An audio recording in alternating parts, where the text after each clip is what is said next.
Here. Kay Levy. Here. Jack Cadenhead. Here. Amy Colclasure. Here. Claudia Willis. Here. Okay, board to consider and take necessary action to hire Jack Mattingly Sr. as legal counsel for the district through the completion of the new high school project. I was asked by President Mills to find legal counsel for the district, and I'd like to recommend Jack Mattingly Sr. for that position. So moved. I'll second that. Will he be our lawyer, like, for everything? I mean, Everything, everything concerning anything about the building, contracts, any of that type of thing. Because I believe that was the request, that we had legal counsel to cover anything, because we don't do this very often, so this would have somebody to cover us and all those type of things. Yeah. Okay, roll call. Jamie Mills. Yes. Claudia Willis. Yes. Jack Cadenhead. yes. Kay Levy. Yes. Amy Colclasure. Yes. Hang on, my pen's not working. Thank you. Board to consider and take necessary action to terminate the contract with Renaissance Architecture. I asked our legal counsel to look into this, and I defer to him on his recommendation as far as proceeding with that. Mr. Mattingly? I attended the last meeting and picked up quite a bit of information just sitting there accidentally. And then I met with Jeff sometime in my office after he called. I kind of assumed the role as his personal attorney for 3 or 4 hours. He wanted some legal advice on some things. We went over the Renaissance contract. We went over the history of experience that the board and staff had, I think mostly staff, with Renaissance. In my opinion, Renaissance is a very professional company. Their cost per square foot was about $100 more than another professional and good architect. Plus, it's been my experience, and I think Jeff is finding out, maybe Ed Lemmings, and perhaps if the board's been involved in some of this, when you need an architect, you need an architect. And you don't want an assistant that's not licensed. You need the architect to talk about square footage, this, that, and the other. And the staff has had a difficult time getting responsive information from Renaissance. And in fact, we put in a call, I think, from my office to see if this could be resolved and bring closure to this thing. And we never talked to an architect during that process. In my opinion, there is cause to terminate the contract, and I assume that can be done in a peaceful manner. I don't think this board should have any fear of being sued. I would like to say that this may be surplusage, but you're entering into a $15 million contract. Please don't think you're going to do a $15 million deal without getting some bad sheetrock or a couple bad batches of concrete. You may have to sue somebody, but it's rare to finish a job of this magnitude without your having to file a claim or someone else having to file a claim. So I'd ask you to put that out of your mind. Furthermore, these architects all use the same form. There's a few blanks to fill in. And they all subscribe to the language that says no lawsuits, mediation. So the Renaissance contract says you can't sue them, they can't sue you. It's a mediation. Mediation doesn't work, you go to arbitration. So I would encourage you, don't worry about that. If they have a problem with being terminated, they need to call. Talk to me or Jeff or whoever. So I don't think that's going to be a bumpy road, and I think the services of this project are better served by an architect that is more attuned to this job and is available on the phone, and that you've got, or Jeff has, his cell phone number. And I think most architects that I work with allow that. We don't have Socrates' cell phone number, probably never will. I tried to get in touch with him, and we couldn't. And I'm not casting disparaging remarks, it's just that that doesn't fit what we need, and I think has violated the terms of the contract. So my legal advice is that it is legal for you to terminate the contract with Renaissance. Thank you. I would just like to state for the record that we did in fact have Socrates' cell number. He gave it to me and to Mr. Cadenhead when we met with him in Mr. Pritchard's office that day and passed out cards all the way around. So we did in fact have his cell number. I don't have it, unless I missed it. I've got the number to the office, but I don't have the cell number. Yeah. Okay. All right, I would, are we ready? I'll make a motion that we terminate the contract with Renaissance Architecture. I'll second. I would like to say, I understand, and I totally agree with Mr. Mattingly, and I'm glad to hear him say that we shouldn't worry about being sued, and I'm from a legal standpoint, that's good. I'm happy about that. My hesitation and the reason for my no vote will be I just don't, as a board member, I don't believe we should do business this way. I don't think it's right. I've just kind of got an ethical issue, and I don't think I don't think this ought to be Seminole's reputation. So. Get a roll call? Jack Cadenhead, No. Kay Levy, Yes. Amy Coclaser, No. Jamie Mills, Yes. Claudia Willis. Yes. Board to consider and take necessary action to hire Michael Allen Riley Architecture to provide architectural services for the new high school project. Is Mr. Riley here this evening? No, he said he could be here, but actually I told him it probably, in light of what happened last week, probably best that he not be here. I didn't want to subject him to any type of attack. At what point is that your call to make, Mr. Pritchard? Did you think to check with other board members to find out did. if that was the appropriate action? And you polled them to find out I that did not they poll felt that anyone. way? No, I did not.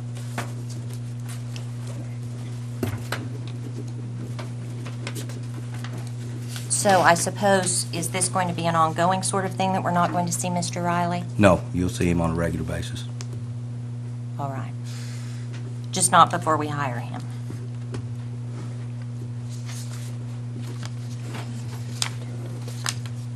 I'll make a motion to hire Michael Allen Riley Architecture to provide architectural services for the new high school project.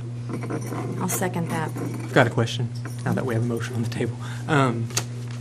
On the contract regarding the compensation, page 16 of that AIA contract.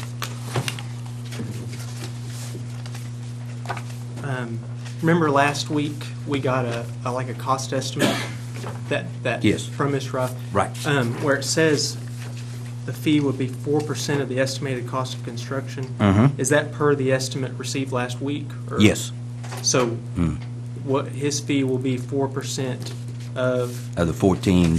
14,445. Yeah, basically 657. 14.5, yeah. Okay. Yeah. All right. Yes.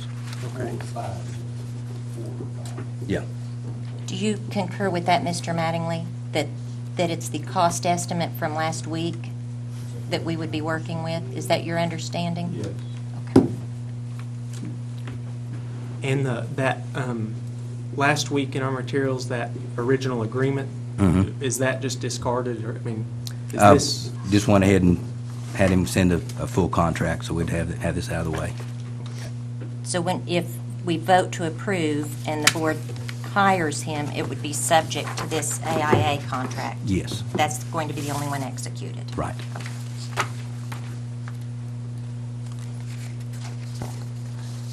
Is Mr. Shaw's like presentation going to be part of materials from Mr. Riley? I mean, okay. so Yes, right. Could Could we we see go that ahead? before? Prefer to have Well, that actually, before we vote? Well, That no, would be I actually helpful. told him Oh. that my agreement with him was that, you know, we couldn't, I asked him to do a lot of work for us, but Right. it'd be subject to board approval, and if the board Right. didn't approve it, then he wouldn't get paid. Okay. And what he asked me to do was that I not share that with anybody then until he was approved, because that's his intellectual property until Oh, the well, hiring that's takes true. place. Okay. So, That's a good point. Y'all have any more questions? No. Okay, can we get roll call? Claudia Willis. Well, I just, Oh, hello. Do y'all, Back up. I mean, fellow board members, are you comfortable with this? I mean, we're hiring Absolutely. we're hiring an architect, and we haven't seen. We have all his anything. materials. We have Keith Shaw backing him 100%. I trust Okay. Keith. I thought most people did. Of course, thank you. Yeah, I'm not I mean, sorry that, this is that's what was about. it from. I've called other No, schools it is. too, and they're really high on him. Said I he's very called a responsive, couple very good. too, today. It's hard to get a hold of them right now, I guess, within the semester, but I talked with Alma from Arkansas, very happy. He's really the project manager for their project, but anyway, they were very happy. They built like a $2,000 to $3,000 seat arena. And we need an architect. We need an You architect. need an architect. And he delivers, from what I understand, after speaking with Charity, discussing, because I've never met him either, and so I understand the concern, and I was very, very, very reassured and confident in the fact that you give him, several days to get you information, and he's got it back to you in a few hours. I mean, he is dedicated and very, very responsive, which is what we need, when you're working in the middle of a project. And so I feel very comfortable with it. So I look forward to meeting him. Anything else? Can I get roll call? Jamie Mills. Yes. Kay Levy. Yes. Jack Cadenhead. Yes. Amy Coclaser. Yes. Claudia Willis. Yes. Board to consider and take possible action in the absence of the president and/or clerk. No. No. Preliminary Oh, plan. Keith Shaw marked him off already. Sorry, Keith. That was quick. That was not Freudian or anything. I'm not trying to get out of here. Dinner's on the stove. Actually, Jamie, we will We skip number 7. skip 7. Yeah. Right. When I was reading, I thought, well, we're here, so. Okay. Thank you. I don't know why I marked Keith off. Done. Exactly. Hungry. I wish my eyes weren't as old as, I wish my eyes weren't as old as they are. I don't see that well. Oh, do we need to move? Is it coming up here? Yeah, Probably go that way. Have my face right in the middle of it. It should be on the front of the building. Right, Diana? There isn't. Do you not have I knew a I'd get light one here? vote. There's supposed to be a light under here. Do you know how that works? No, you're So not. try to I'm figure scooting back this way. Have you? Actually. Yeah, I don't know why anymore, I just can't see.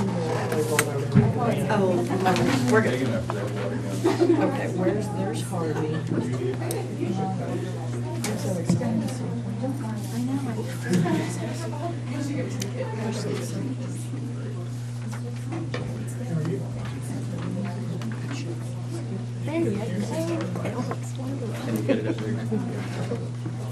Bonnie, can you see this better? Get up close and personal. You want to get right up there on it? Yeah, I can't. Can you back it up so you can see the whole 40 acres? Is that possible? Oh, your handout, the first page, is just a Google.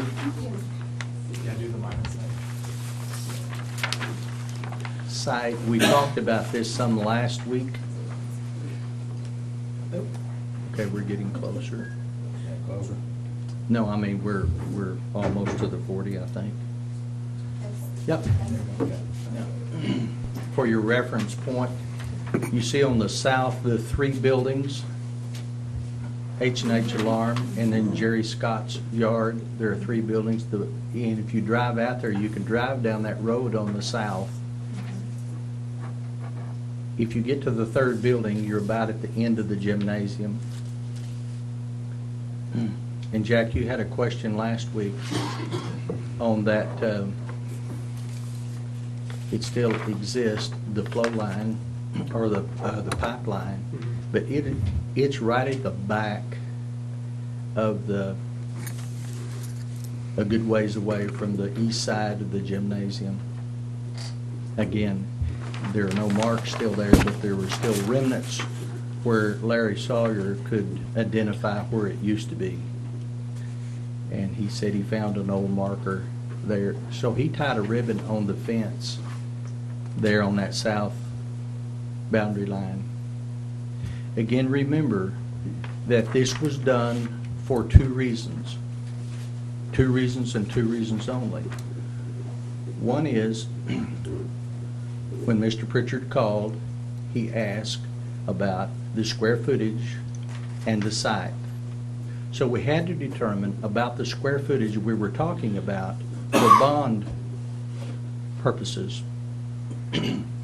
So that's where the square footage of this site came from, including the things that you see. You can see it better on your second sheet. It is a clear, and we'll go to that in a minute. But I wanted everyone here and as views this to kind of see what we're talking about as far as the site. I wrote on yours that you have, once we get into this, the building needs to be slid a little bit. It would work better if it was further to the south. It's a little bit too far north. That circle that you see that's right at the end, that's kind of an old pond right there. You kind of see where I'm talking about. It's right down at the bottom of future expansion. It's on the history side. Would it help if it's something you can see on the There you go. on the overhead? Would it Got help a if you? pointer? Yeah. Are you talking about the pond here, Dan? No, the other one right at Is the that end. right there? Yeah, There, right there, yeah. right there. You can definitely see that feature.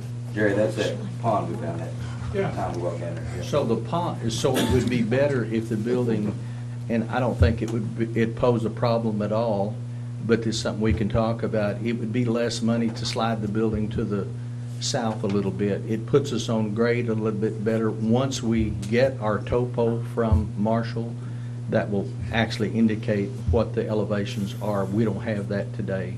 We just have his one that he did.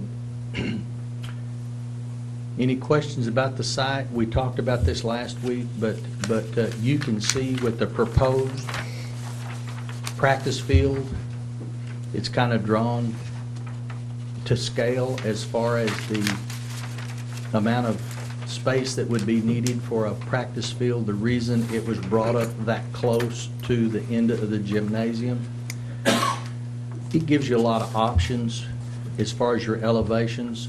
When you're in the gym, you could walk to the end of the gym on the east end and look out over the football field or the practice field. So it's elevated if you wanted to drop it down. But What is beside the practice field? it's just a proposed, it's just an area that he drew off for parking, but Oh, okay. it's We could do just a whatever square with it. that he drew to show. Again, this is not master planned out. The direction he was given, again, we were concerned about where that many square feet, how it could fit on that building. So we could do a geotechnical report that you got last week to see what that subsurface condition looked like. So that's the 2 purposes of this, okay? So you had to generate one to get us to the other. It doesn't mean that there's no planning or on anyone's part, by me or Mr. Pritchard or him or anything, to get us to what the footprint of the high school would be as far as where everything is located. It is an attempt to show that 86,000 square feet, how it would fit on that site. Now, where the parking would be, you got a lot of options. The way he's got it drawn, he's got parking to the two sides and a green belt in front next to Harvey Road. So the front of the building is open. Keith, am I understanding by looking at this that the gym and kind of a vision of a performing arts center auditorium would be merged into one? Okay, let's go to the second sheet. Oh, sorry. I just turned No straight question to about that. the side. I just wanted to clear up any questions that was asked last week, Jack. We talked about pipeline, we talked about a lot of things, but nothing was marked, and the information we got back on this location, we're good to go. And we're in the southwest portion of that 40 acres. Okay, and looking at your second sheet and looking at the high school that he drew, and I guess anything is a starting point, something we can start with. But basically, his first attempt, you have a central entrance door right in the middle. All students and all personnel would be funneled into the middle part. That would be done for several reasons. Security is big now. It's big on his radar as far as planning new schools. So all traffic is focused into one point. A lot of things could happen using this type of a plan as far as security, as far as people entering the high school campus, exiting the high school campus. But basically then he has it winged off, and you can see on your left, if we started, and we could go down each one of those, but basically he wrote the square footage of each one of those disciplines. You can see the VOAG building, how many square feet. He goes to math, square feet on each one of those sites, each one of those. It moves over to the exceptional student area. And I like that that's near the front, near the offices. I like that for, and not hidden away. Right. You know, I Well, mean, they you can would still walk design the by. room to make sure it's. Yeah, And they would we tried to get that up front, and also tried to group the science and math in one wing, and then the liberal arts in another wing. And then one of the features that I really like, we really lack commons area right now in our high school, and the idea of coming in where our kids come in the morning, they can go immediately into the cafeteria area where all the students can fit in there, and then there'll be an overlook of the gymnasium with glass on the end of the cafeteria, and then also on the back end of the stage, we want that to be glassed with curtains that can open up, so you can actually walk in the front door and look straight through to a view out over the valley from the front door when you walk in. I think it'll be really unique. I don't know of anyone that has a setting like that. I think it'll be the most unique high school around here for sure, and the ability to do that.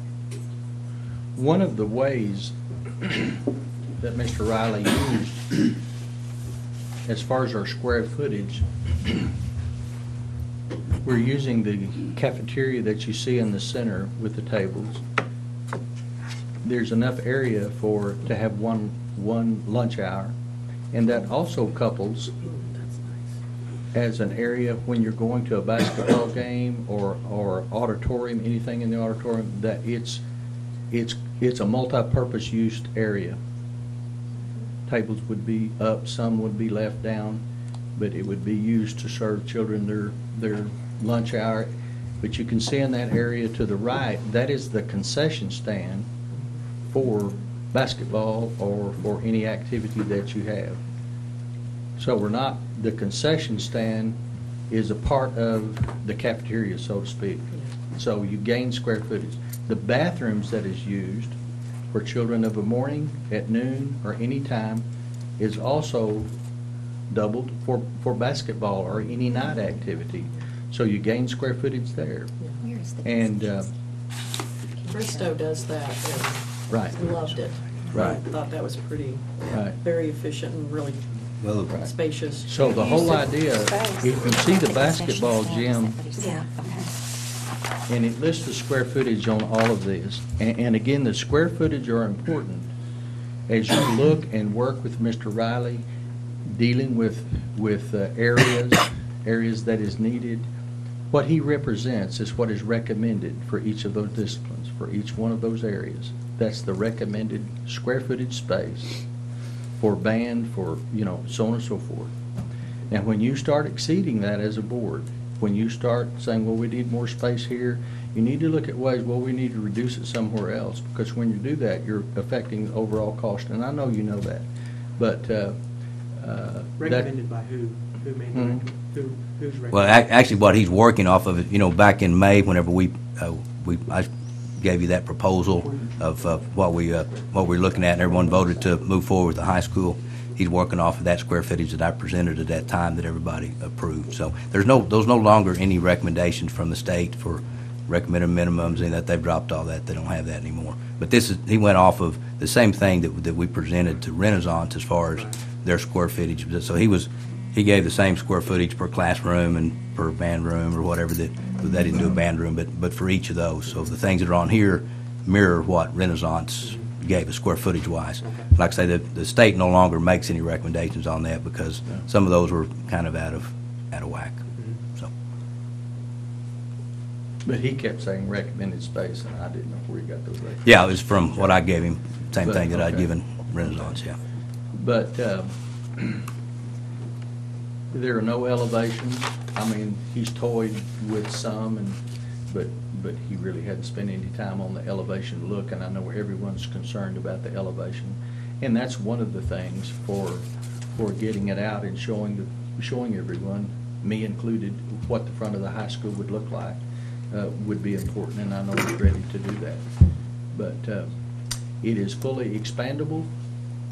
What makes it expandable is how it's constructed, and you can see on the wing, it's kind of cut off there, but on your plan, it's the language arts area, and also the home ec and utility classroom,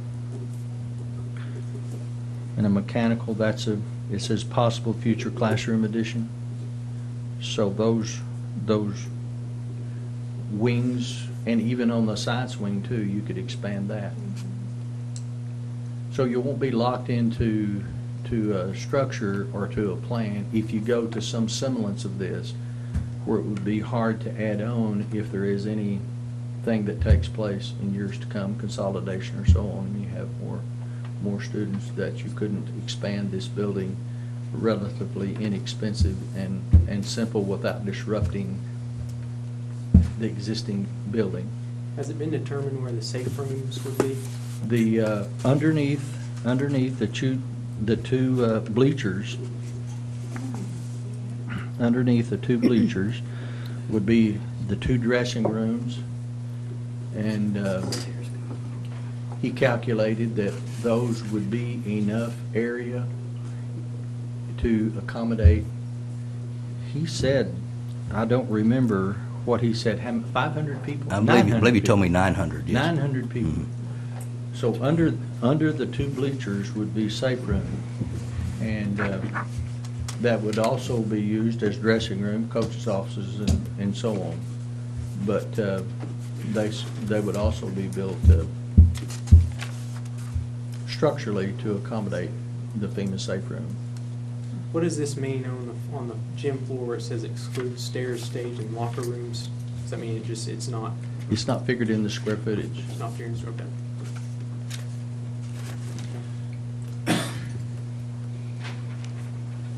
I like the seat backs myself. I think the capacity, I think he said I think it's 1,015. 1,015. I believe so, yeah. 1,100, something like that. And we have chair backs on the home side. Chairbacks. We get to be happy. Well, it hadn't gone that far. I mean, you're. We'll have chair backs on the home We'll side. fight for chair backs on the other side. Yes, Keith. Yes. That's something for you to decide. Sound Gym like floor, it's what long kind of gym floor, what kind of graphics, what kind of seats, what kind of colors, et cetera, et cetera, et cetera. I mean, this is just again, for two purposes, to show you on the site, and also a starting point on meeting with Mr. Riley and giving him walking orders on kind of where he needs to go with this. And But as drawn here, not as spec, we don't have any specs, but as drawn here, it represents so many square foot, which represents so many square foot to build as far as his estimate, gets us to the total of $14,445,000. Now, what Mr. Riley did do, and his fee is based upon that. Now, I don't know if you recognize that. He put a 10% contingency, which he's not charging you for, on his 4 or 5%. He put that after his fee. So, good for you. I mean, that's $1.3 million if you looked at his cost estimate. I think that's the way he did it, if I So the remember. 10%, so I've got contingency 10%. Yes, contingency 10. Before the total 14,445,000. Right. Here. Okay, so that's, so this is 4% Of this. all that, okay. You follow me? Now, I could, the way I interpreted that was that on this sheet that he gave you, I really didn't look at it if it's any different than the AIA, but he calculated on that schedule that he gave you. Can I borrow that just a second?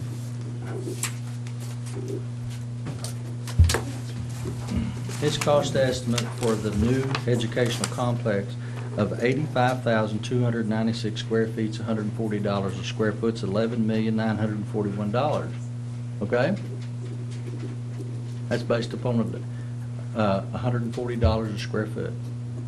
When he and I talked, when we first talked, I suggested $150, and he said, no, that's it's $140, and I said, okay.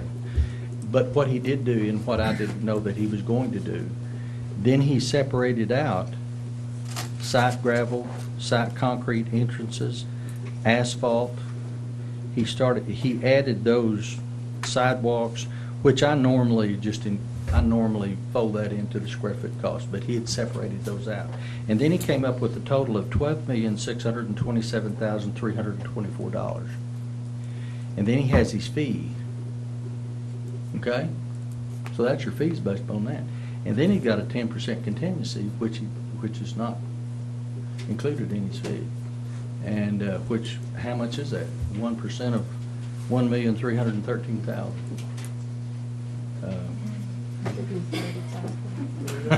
We have an Somebody gave us a picture. That's 132,000. That's What about, 132,000. what about the cost of, like, site preparation? That's included in the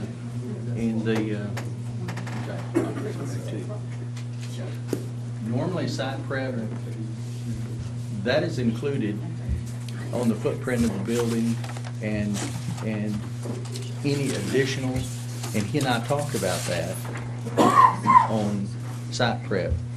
One of the things that was not included in your Renaissance contract was civil engineering. He included it. Good for you. So that's two. That's two right there. We're talking less than 200,000, but over probably 150,000. You're to the good right just in making that vote. And I just noticed that this afternoon. So he included civil engineering. A civil engineer is the one that determines your site erosion drainage plan that Mr. Saxon and Company require Seminole to have now, and a site drainage plan, like on the Ford dealership that we're building, you know, it's about $7,000, and on this side it would be probably 20 or 30 for a civil engineer drawing. Now, in that civil engineer drawing, it will give those questions and kind of what we need to do for a site drainage erosion plan, also for your elevation changes, and your structural engineer and your civil engineer, those two professional engineers will go together to develop a site prep, what you're calling site prep. And So like the dirt work the dirt work, required, that's included in this amount? some is included in that. Now, to say all of it is included in that, Jack, I can't answer that right now. And I don't know if he could answer that right now. I'm sure there is more than enough to do just where the building is. Because, I mean, if you square footed that out to where this building is set, Yeah, there that- should be enough to do that. But Well, for that's- me to arbitrarily say there's enough Yeah. site work. And that's what your contingency's for, in case Yeah, some of and those you- things and you built a overrun. contingency there also to draw from, where if you continue to need additional funding. And remember, last week, we talked about, we did a 6-hole site prep to see if that site was good. And additional borings need to be done. And that given to the civil engineer before he does what he does. There's two things the civil engineers, Mr. Riley's civil engineer is going to need. He's going to need the survey from Marshall. He's going to need the soils report from Burgess. Those two documents, those two things. Your civil engineer then will go to work. He takes into consideration the building that Mr. Riley and the board has come up with. Whether it's 2-story, 1-story, loading, the kips on the soil, et cetera, et cetera. But then that's where then all of that derives from. And that's the reason I said a while ago that you know, you have potential to drop your elevation on your gymnasium, but that's your call. That's not his, Mr. Riley's, mine, or whatever. What it'll do, it offers a lot of aesthetic. If you've been in several gyms, Bing's gym, Conowall's gym, Stroud's gym, when you walk in, you're in that middle part, and then you walk back to a back and you look over to the gym. And so the gym is lower than where you are. Okay, anytime you start changing elevations, you do that for two reasons. One is you're building on the side of the hill and you need to do it for financial reasons. Or you do it because you want to get that aesthetic look. And so that's what you'll work with him on. And that'll all be determined, and that'll all go into your question, site work. What also, FF&E, what percentage is that? And is that included in this cost too? That would come into contingency, but then we just have to determine there where we were as far as that. And that's one reason why it's nice. We've got some donations coming in. We've really just had one so far. Obviously we're in a little different position than what we were back when they built the middle school. If they ran into the issue of not having the money or anything to put anything in that, we'll be in a little bit different situation where if things got really tight, we have desks and things at the current high school that we could supplement with until something came up. I don't think we'd have to do that, but that's always a possibility to be able to do that if we needed to.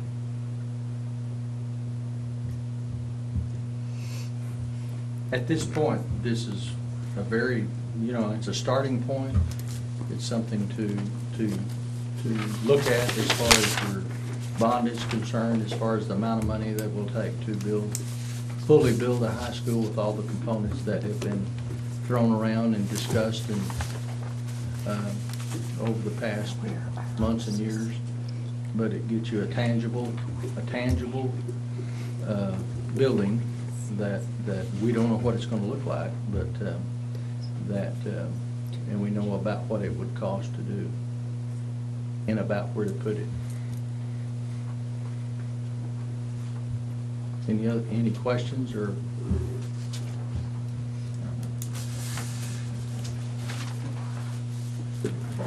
I guess these are things that will have to be talked about. I mean, we're way too early in these stages to, like talking about the gym, like laundry room, film room. Right. Yeah, those are things we'll need to work out, and the thing we'll have to consider as we go is that any changes we make can impact. It won't impact how much he gets paid, because if we do more, well, he's still going to get paid off that estimate. That's one thing he told me, that he likes to do that because he doesn't like the way that architects are kind of consider, well, the more it costs, the more I make.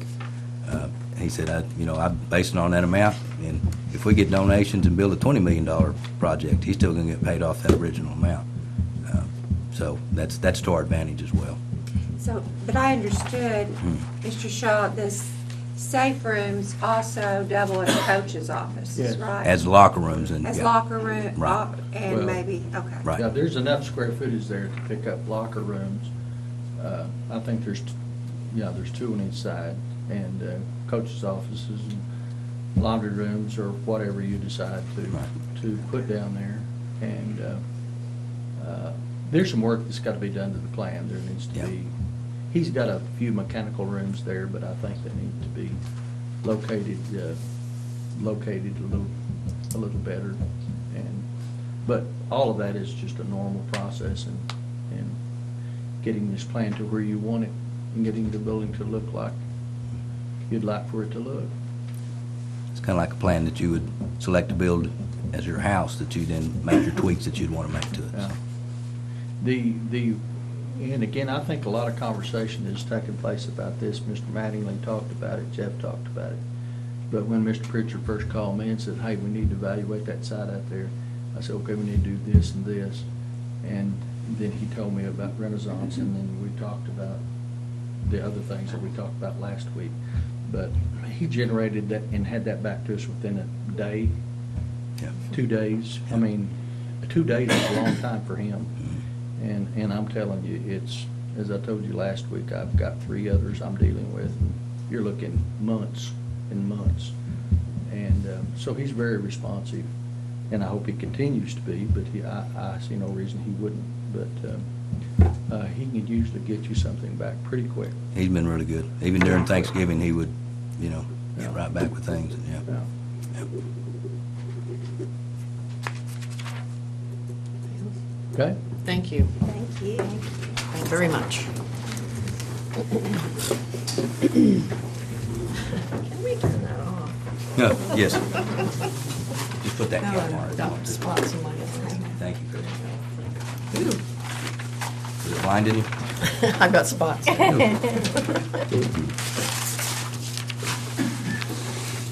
I'm Good going item. to number 6. Item 8. Hmm? Item 8. Oh, Yeah, we're going to go on to number 8. Do we need to table 7, or are we just changing up the order? No, Well, we'll because just we're skip here. it for now since everybody's here. So. It just kind of doesn't make any sense. All right, board to consider and take action on a resolution authorizing the calling and holding of a special election to be held in this school district to authorize the issuance of general obligation bonds.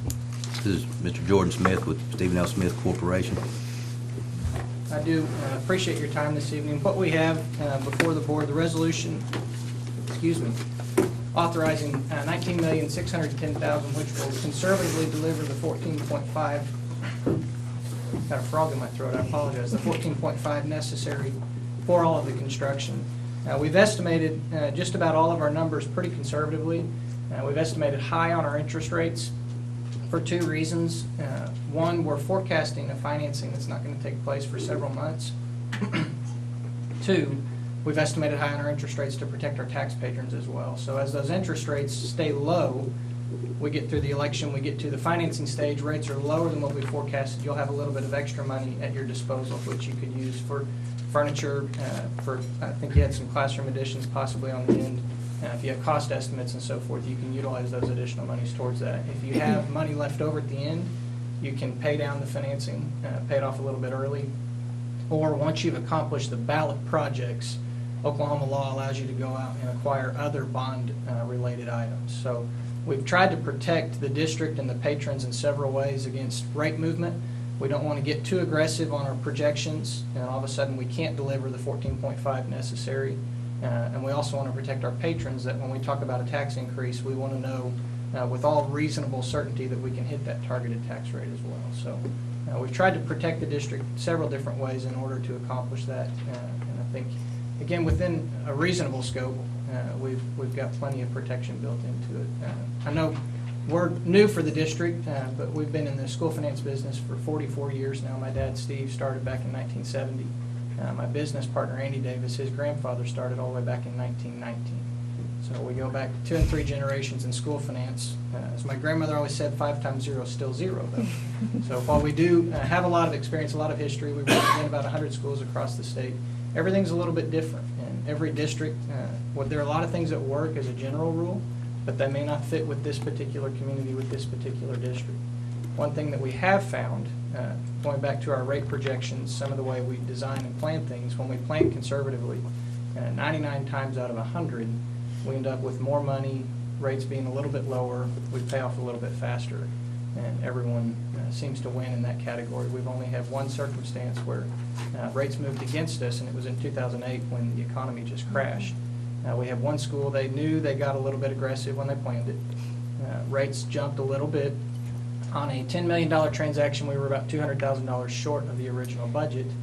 They went ahead and moved forward, and they were $1 million ahead when they opened bids. So they ended up in good shape anyways, but that's the only circumstance we've had where that conservative planning, things moved against us, and we were on a negative position instead of a positive position. So right now we have the election scheduled for the March 6th election date, and again we have it drafted in as the $19.6 million, which delivers the $14.5 million necessary.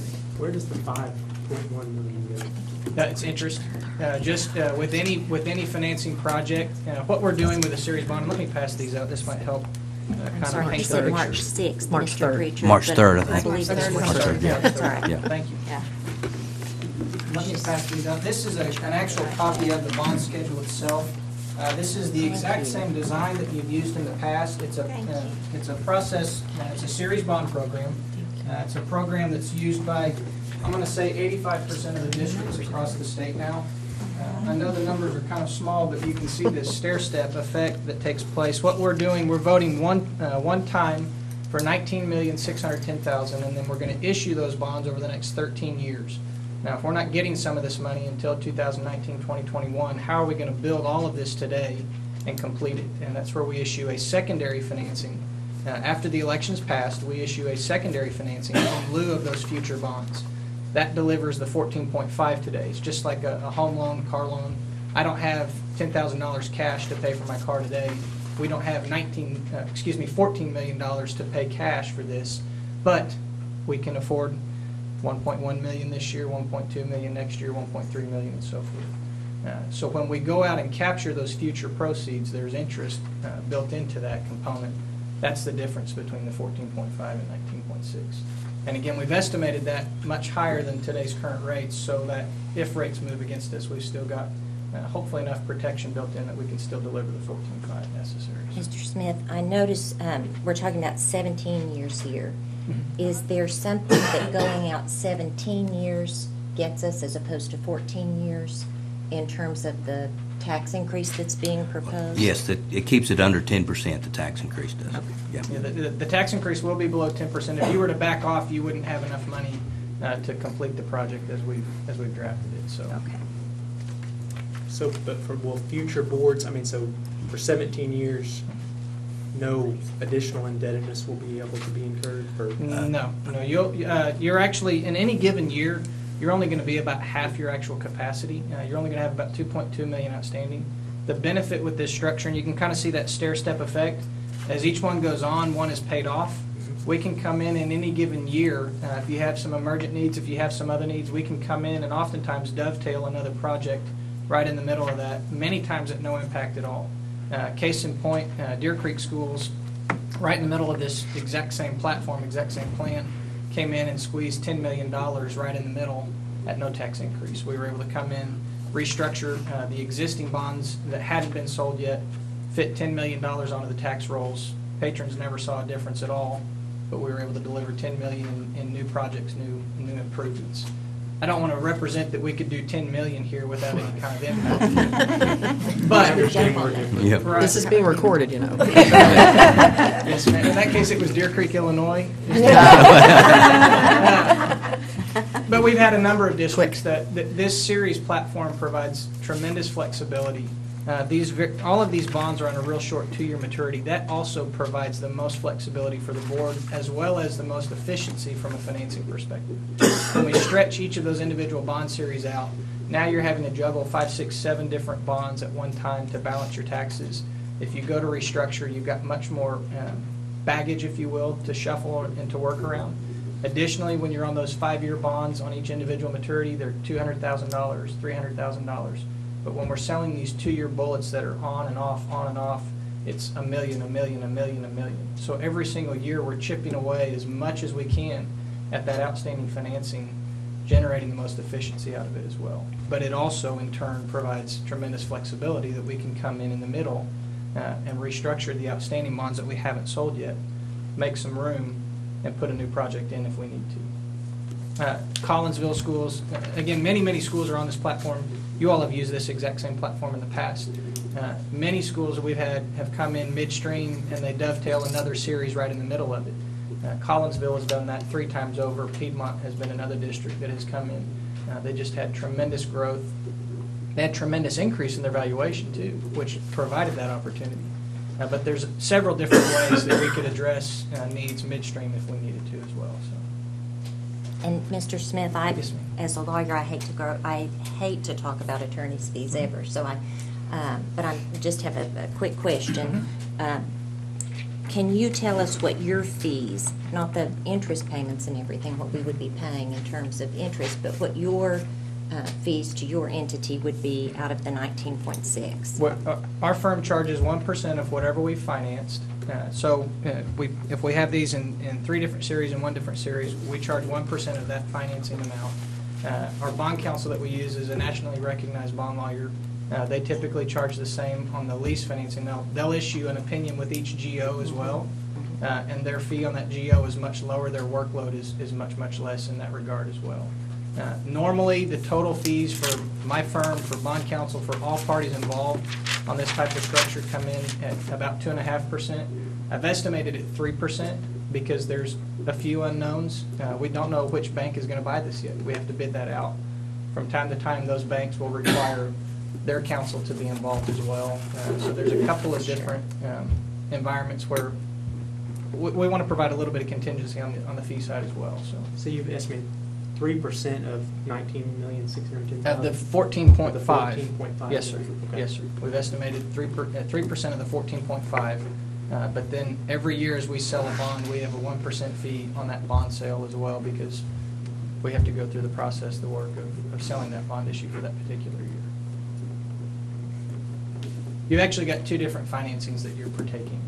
You've got the 14.5, which we deliver up front, but then you've got to pay for that every year.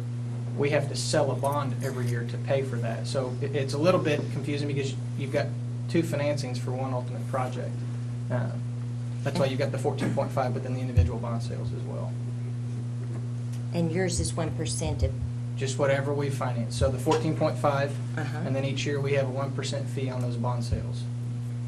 Which are listed. But you're, yeah, Listed those on our- amounts you've given And us. so there'd Yeah, also be the individual 1% fee on the 19.6 each year. I mean, not each year on the 19.6, but whatever component is Right, issued on the right. So, 19.6. For 2016, it's $1,065,000, so it'll be $10,650 on that particular year. But the 5.1 million, that's interest? That's interest and the 3%, And the 3%. for that 14.5 financing. Okay.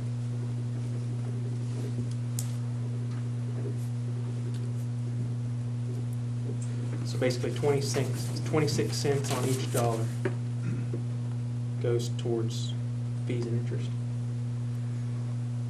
Yeah, I haven't punched it to a dollar like that, but yes. And again, 97% of that's going to be the interest cost, Oh, sure. just on the Right. borrow. I didn't mean We're to, not like, trying to hit you portray with you that, as yeah. getting millions of dollars. I'd quarter love of every to, if dollar. you're willing to offer that on the table, I'd That'd be love to nice. discuss the contract terms, but I'm teasing.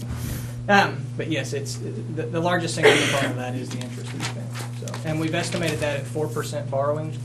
Right now, most of these financings, we had 3 this summer that were in the 12-year term. You're looking at 13. But all of ours on the 12-year term were below 3%. I think it was 2.73, 2.61, and 2.66. And we've estimated this at 4%. So I think you've got quite a bit of room of protection. But again, we're talking several months out before we go out and bid that out to get that locked up. So, good questions. Did you give them an updated copy of the resolution? I have them right here. I think we had circulated some draft copies of the resolution. Again, we have it drafted at 19.6. That's the amount of the election. that's required to pay back the 14.5. So we drafted that in at 19.6 with the March election date in there. Mr. Pritchard, what you Yes. emailed to all of us Yeah, on is that this? Monday, Mhm. is that the draft or is that the? That was the same as draft. this? There was a couple of little tweaks. Notice we had a March 18th on the back of it instead of March 17th. There was a space in there where it already said none for nay, so we had to remove that. And also included Optimistic. the band room in there. So it was nothing in either figures, but just the band room had been omitted, so we put band room in the list. On each of those, as you see, as the sales, band room is included. Because it is included in the project, took the none off of nays and changed on the back page from December 18th, which was originally what I told them we're probably going to try to have a meeting, to December 17th. So just cleaned it up. Those are the only changes. Only changes. Okay.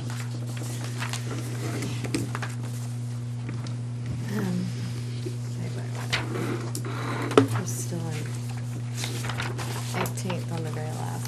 When's the 17th? I have that. Oh, that- I have That's the a different one. separate, well, the original had the clerk certificate. Technically, it's a separate document. Had Oh. it attached to the back. She was looking at Never her old mind. one. I'm getting them We're gonna, switched. No, we're no, gonna no, take no, this no. away Throw from that her. away. Yeah. You can't have that anymore. I just You can take it away from her. Thought Take that it was away my from right her. side. She's good now. I was like, wait a minute. It's at 17. I can't, I'll go back and look at it. It Yeah, was I've got it. attached to the Yes. email. She's I she's see it got now. Thank She was you looking so at the much. wrong one. Yep, they're all 17. I see it now. I'm sorry to ask if this is a silly question, but the interest, like the 5.1 million, is it so much because it's spread out over so long, Mhm. 17 years? I mean, you're financing 14.5. At the end of year 2, you still owe 13 million. At the end of year 3, you still owe 12 million and so forth. And more than that, because a component of each $1 million payment is going towards interest. So, the first year you're going to pay down $800,000. So that's the single biggest component by far of the expense. And again, we try to estimate conservatively, just because I've never had a district complain when we delivered a little bit more money. But if funds are short, if we get too aggressive with our projections, again, we're looking at funding this in May, possibly June. There's a lot of time for the market to move, but we're setting a dollar amount tonight. So it's not, if the market moves against us, we can't go back and say, well, we really need 20 million to pay this back, or we really need 21. We're stuck with 19.6. So that's why we tried to protect the board and the district, that if rates move, we can still accomplish our construction project, again, within a component of reason. And as rates hold, you do have two options as a board. You can issue less. So if rates hold, we stay low. We don't need 5 million for this. We only need 4.6. The board has the discretion at that time. We're only going to use 4.6, or we've got $400,000, $1 million, whatever that number is. We've got that we can apply towards other projects. You still have to go through the bidding process on the building, the facilities. Bids could move against you as well. So, but it's a board decision at that time if you have money left over. Do we want to pay this down early? Do we want to apply it towards other projects and so forth? So. Good questions.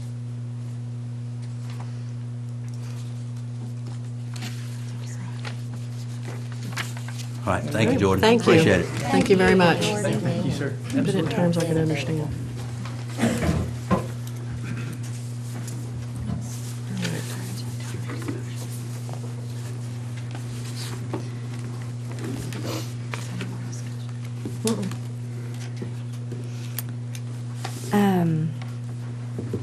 Well, personally, I am very pleased with the information you provided tonight. And after being on the board for such a long time and being part of this from the beginning of the discussion of a new high school to where we are today, I am ready to move this forward and put it to a vote of the people and let them decide. By taking action tonight, we're basically setting the financial parameters of the new school. And I really trust and value the professional opinions we've had. So I believe that with those figures, that it looks as though that will accomplish the the building of this new school, which will, at approximately 83,000 square feet, can include a gym and a band room, which is amazing to me, because we were not even expecting we could do that not too very long ago. So this is a really exciting time, and as you can see, I guess the gym doubles as an auditorium, so that's pretty neat too. It's good use of space. So I believe it's time, and of course details I guess will be following to be included in an ultimate bid package, right, for the public. If it's approved, the financing's approved by our voters. So it's time. The public's demanded that they get to vote on this, and I believe it's time we take it to them and let them vote and decide if they want to see a high school in the near future. So I move to approve the resolution authorizing the election as it is stated, calling for a bond election for the new high school construction and completion on Harvey Road. What will we do with the existing high school? The existing high school, the plans right now is like we talked about before, is that gives us the flexibility if we need to move some. We're really overcrowded at Wilson too, which would need to be our next major project at some point. Would be to be able to have 2 grades there, possibly to move one up into Northwood and be able to bring the 6th grade over and have 6th, 7th, and 8th at the current middle school and high school. But the great thing is that we have a time frame to do that in. We don't have to do it in a rush.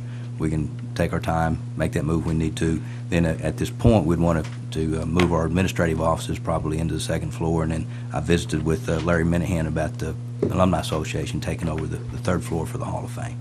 And will there be, is there estimated costs for that? No, not at this time. We'd have to look at that. And that's, like I said, that's the beauty of this, is that we don't have to do anything immediately because we won't have to move anybody. We can look at it and see what needs to be done, see how much space we actually need, what the cost will be at that time. We can concentrate, as you know I like to do, on getting one thing done. And we get that done, then we can look at that after we've moved the people out of the high school. Then we can look at renovations we need to make. We won't have to displace anybody while we do that. Then we can look at making those things happen to prepare it for 6th grade coming over, and then 6th, 7th, and 8th having that territory together. Has there been consideration of how many new staff? Because there'll be an additional cafeteria, additional custodians, bus drivers. Yeah. We're really not looking at too many more. We would need more staff for an additional cafeteria. We would have reduced use to the high school, and so with custodial staff wouldn't be affected a whole lot. So we'd basically be looking at the staff there with the cafeteria staff. Custodial wouldn't be impacted very much, and I don't think it would impact us at all as far as bus drive is concerned. If it did, we deal with that every year. We're back and forth. We run a certain number of routes, and we turn around and next year we run one more or one less. It just depends on how many students ride the bus. And we could possibly add, if we had to do a project like needed funds, we could possibly work around the bonds the way they're, as they're paid off, and we have the building fund, and we have donations. Yeah, I feel comfortable we'll be in good shape. Annually, you get building fund money, around Right, what, $225,000? We get $225,000 or so or more each year for that. Yeah. And that will continue to be used for improvements at the other schools all along, so. We have a motion. She made the motion. I'll second that. I have one more question, because I know y'all want to get moving on this. And I should have asked Mr. Shaw about, will the weight room remain where it is?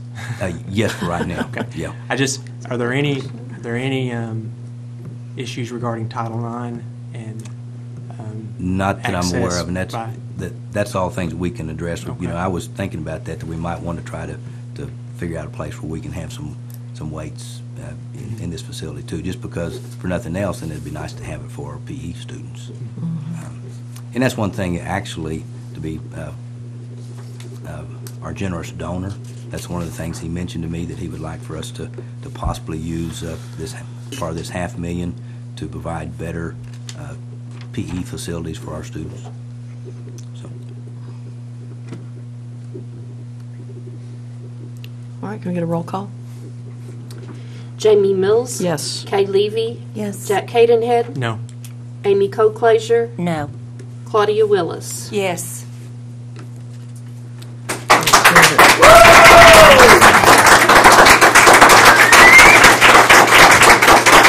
We need to sign some.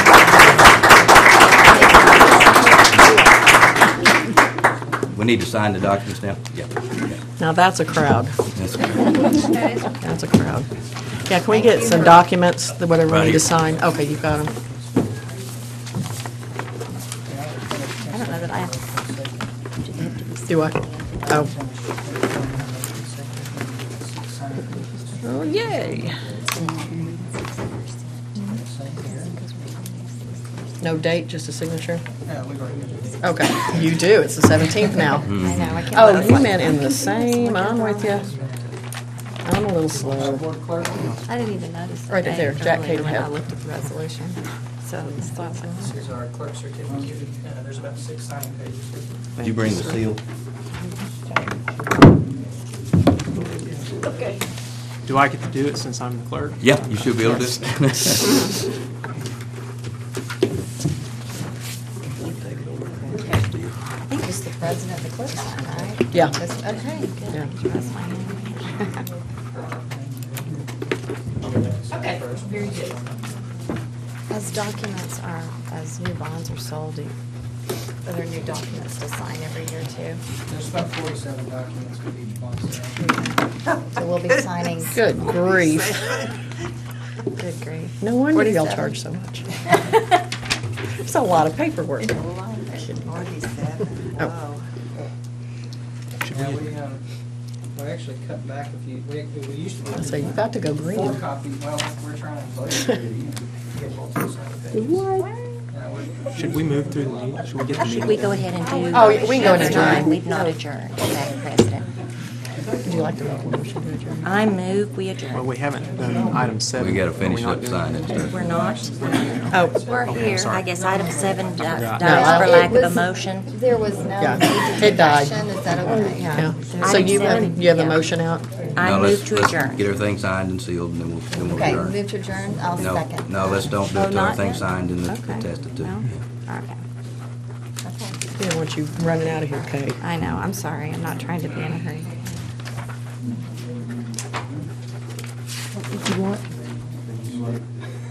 What did you want? There might be something that I should know. We're gonna, There might be something. You and I's handwriting is a lot alike. I thought that was the one that I, Oh, that you had written. yeah, I down at would the write time? in, yeah. That does make me confused. I couldn't remember how many documents that we had to sign for this one. Which is the one that has so many copies? Is it the Yeah, budget? that's when you sell the bond. That's when we sell the bonds, there's so And many. then also, that's what it needs. 'Cause I think we did that the year I was president or clerk, because I had to sign about 1 million of these. Yeah, to make sure you I get win. everything you need from us, Yeah. because it's easy to skip. I really appreciate you explain things very well. So even I I was so understood it. impressed, it was a lot more than what I didn't even. I've learned so realize much in the people- last couple of weeks. Oh, my gosh. I didn't know people restructured their bond package. Thursday night. I'm really like it. Thank you so much. Nice to meet you. It was nice to meet you. More Thank you. flexibility than what we had before. Oh, thank you very much. Did a great choice. Everything? Okay, we have a motion in a second? Yes. I'm sorry, who does? We have, Amy motion, I Kay second. Jamie Mills. Yes. Kay Levy. Yes. Jack Cadenhead. Yes. Amy Coclaser. Yes. Claudia Willis. Yes. Nice to meet you, Jordan. Yeah. Wonderful. We'll be here next time.